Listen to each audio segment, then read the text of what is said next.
तकी मीर ने अपनी बेटी की जब शादी की तो बेटी को बाद में पता चला, मीर तकी मीर ने शादी से 1 हफ्ता पहले उसके पास से लिस्ट आ गई कि ये चाहिए।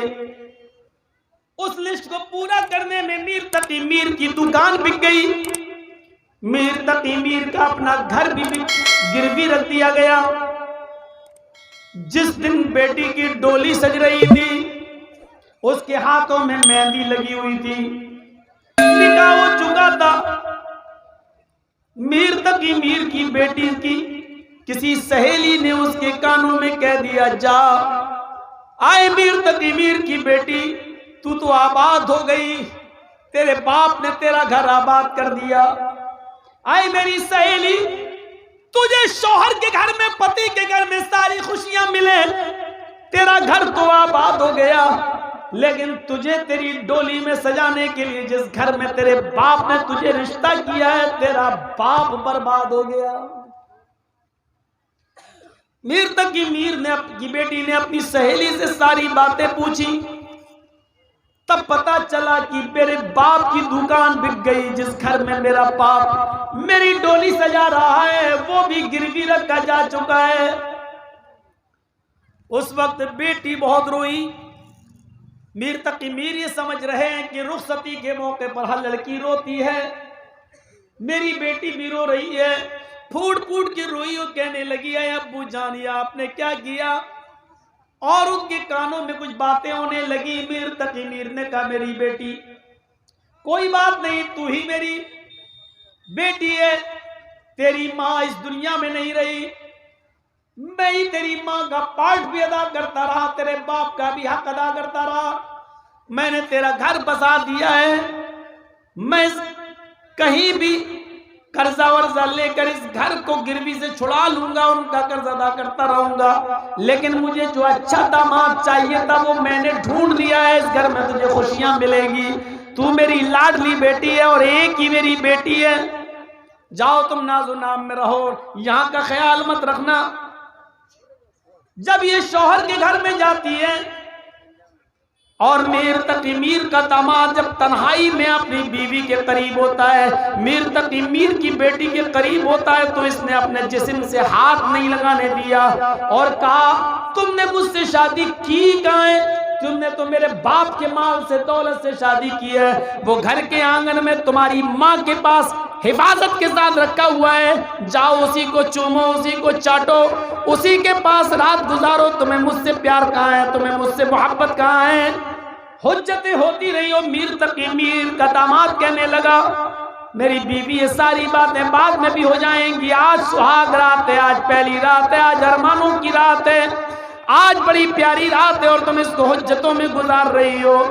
मीर तकी मीर की बेटी ने हर बात का इनकार करती रही, यहां तक कि पति ने उसको पकड़ना चाहा, आओ मेरी बीवी हुज्जत में मत रात गुजारो, सुबह होने वाली है। इतना कहना था कि मीर तकी मीर की बेटी ने एक दर्दनाक चीख मारी और वो बेड से गिर जाती है जमीन के ऊपर और गिरते ही उसकी रूह कब्ज से उनसुरी से परवाज हो जाती है। मीर तकी मीर की बेटी को अटैक पड़ता है, हार्ट अटैक, और मीर तकी मीर की बेटी इंतकाल कर जाती है। मोहल्ले में यह खबर आग की तरह फैल गई। थोड़ी देर के बाद फजर की नमाज पढ़ते पढ़ते मीर तकी मीर के कानों में भी आवाज गई कि तुम्हारी बेटी जो अभी ईशा की नमाज के बाद आपने रुखसत किया था, फजर की नमाज से पहले उसका इंतकाल हो गया है। फजर की नमाज के बाद मीर तकी मीर अपनी बेटी की ससुराल जाते हैं।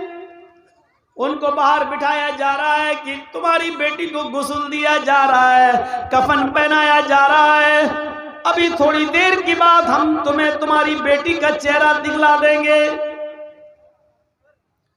थोड़ी देर के बाद मीर तकी मीर को अंदर जाने की इजाजत दी जाती है कि जाओ अपनी बेटी का चेहरा देख सकते हो। बेटी की नाक में कॉटन लगी हुई है,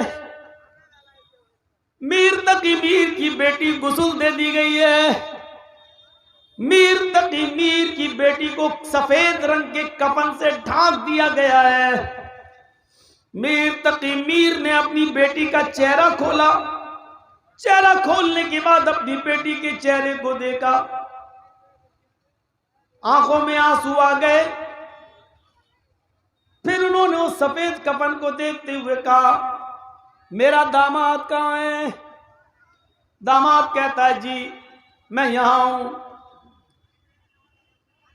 वो लिस्ट कहाँ है जो तुमने मुझे दी थी जहेज की? उसने कहा, वो तो आप ही के पास है। मीर तकी मीर ने जेब से वो लिस्ट निकाली। लिस्ट निकालने के बाद पढ़ने लगे लोगों के सामने। कहा, लोगों, इस लिस्ट में एक भी चीज ऐसी नहीं है जो इसने मांगी और मैंने न दी हो।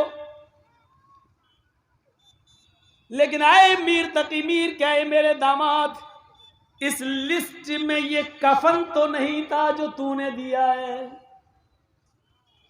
क्या ये कफन लिखना तू भूल गया था?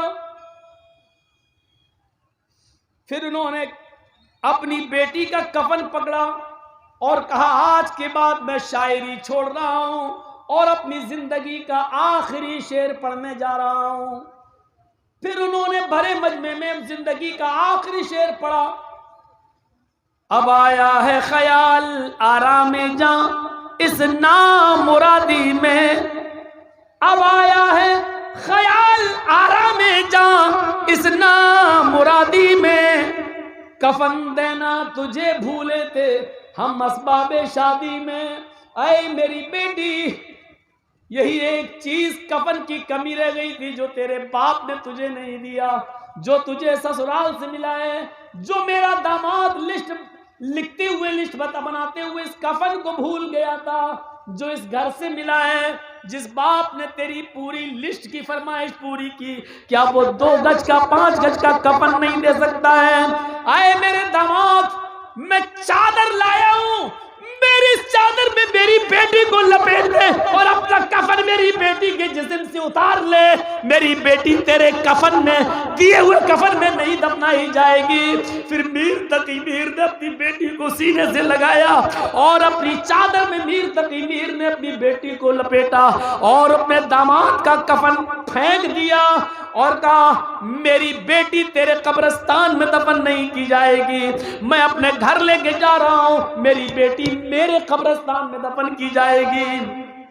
लोगों ने बहुत समझाया, जो होना तब वो हो गया, सब्र करो। का तुम ही लोगों की वजह से मेरी बेटी की जान गई। जब लिस्ट दे रहा था तब तुम कहां मर गए थे? ये समाज के, ये चौधरी, ये सरमायाकार लोग कहां मर गए थे? जब लिस्ट दे रहा था तो तुमने नहीं समझाया इसे। अच्छी बात नहीं है, किसी की लड़की भी लो और दहेज की इतनी लंबी चौड़ी लिस्ट भी बना के दो। उस वक्त तुम कहां मर गए थे? आज मेरी बेटी मर गई तो समझाने आ गए मुझे? छोड़ो, जो होना था हो गया।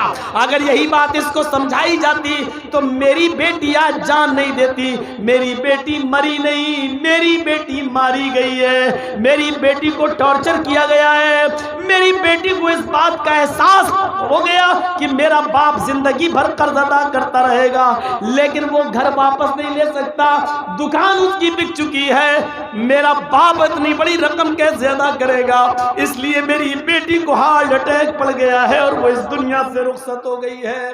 अब आया है ख्याल आराम जां इस नामुरादी में। कफन देना तुझे भूले थे हम असबाब शादी में। मस्जिद और मदरसों की कमेटी बनी है, चल रहा है ना मदरसा। गरीब लड़कियों की शादी के लिए कोई कमेटी समाज में क्यों नहीं बनती? अगर आप मदरसा चला सकते हैं तो गरीब लड़कियों की शादी का भी इंतजाम ये समाज और समाज के रुकन चाहे तो कर सकते हैं, लेकिन नहीं होगा। क्यों?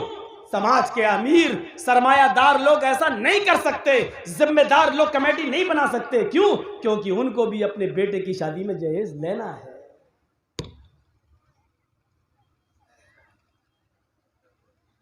मस्जिद और मदरसे की कमेटी बन सकती है, लेकिन गरीब लड़कियों के लिए कमेटी नहीं बन सकती। जो जहेज मांगता है तुम उसकी शादियों में चले कैसे जाते हो? तुम्हें मालूम है कि बाप अपनी लड़की को इतना दे रहा है, समाज उसका बाइकाट क्यों नहीं करता? जहेज मांगने वाला उतना बड़ा मुजरिम नहीं होता जितना देने वाला मुजरिम होता है।